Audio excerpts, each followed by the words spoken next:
Hello and welcome to the How to Live in Denmark podcast. I'm Kay Zander Mellish. July is vacation month in Denmark, and it's ironic that many Danes go elsewhere on vacation at just this time of year, when you have the best chance of good weather in Denmark. And I do mean chance. There is never any guarantee. Some Danes go abroad. Driving vacations to southern Europe are popular. There's a well-known cycle in which the summer weather is good one year, so everyone plans a vacation in Denmark the following year. And then the weather's awful, so everyone plans a foreign vacation the next year, and then the weather's good, and so on and so on. Staying in Denmark, even if you don't own one of the famous Danish summer houses, can be a great choice.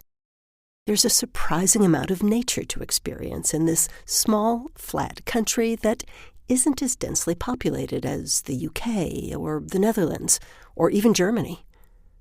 You can surf in Denmark along the windy west coast, and when you're done, explore the ever-changing sand dunes.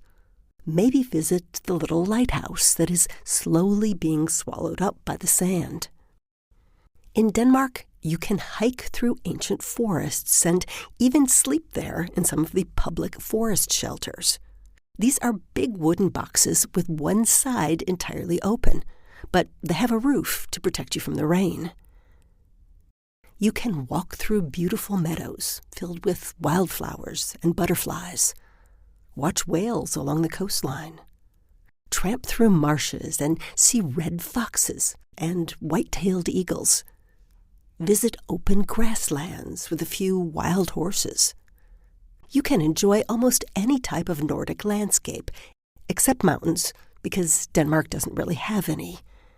Its tallest peak, Møllehøj, is 1/3 the height of the Empire State Building. But if you insist on rocky peaks, you can visit some lovely chalk cliffs in Denmark and try fossil hunting in the sand. And what ties them all together is Margueritruten, or the daisy route, that runs all over Denmark. The daisy route isn't a straight line from one place to another, like Route 66 in the U.S. or the Trans-Siberian Express. It's 4,200 kilometers, or 2,600 miles, that looks like a plate of spaghetti, with lots of curves and twists. It takes you on back roads where you can see the quieter side of Denmark.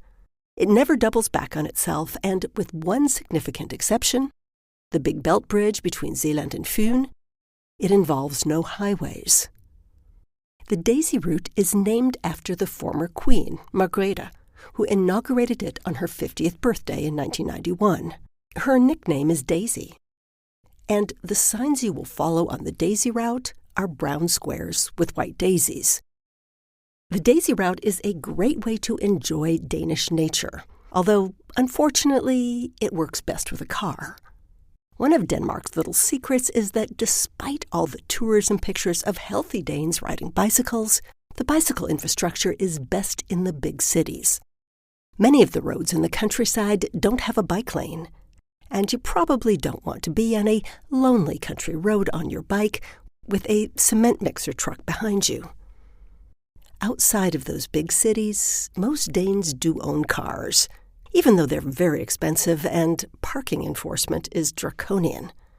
From the window of my home in Copenhagen, I watch cars being slapped with huge parking fines every single weekday.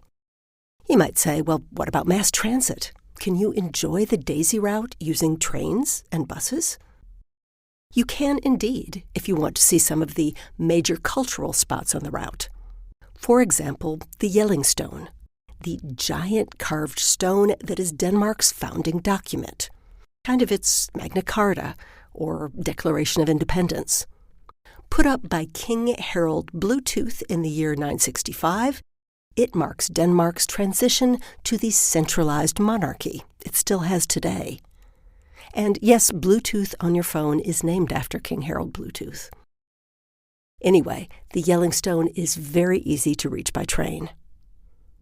Kronborg Castle in Helsingør, also known as Elsinore in Shakespeare's play Hamlet. You can easily take public transport to the castle, which is where Hamlet lived in the play, and where the guard Marcellus says, "Something is rotten in Denmark." Although Shakespeare apparently never visited the castle himself, you can. It's a simple trip with train, bus, or even ferry from Sweden. But some of the best stops on the Daisy route in Denmark don't work well with mass transit. For example, Møns Klint is a dramatic white chalk cliff on an island in southeast Denmark. You can walk along the beach finding prehistoric fossils during the day, or go stargazing at night because there's very little light pollution. To get to Møns Klint from my home in Copenhagen is a 90-minute car trip, or a 7-hour bike ride, or a 4-hour odyssey involving 3 trains, 2 buses, and a long walk.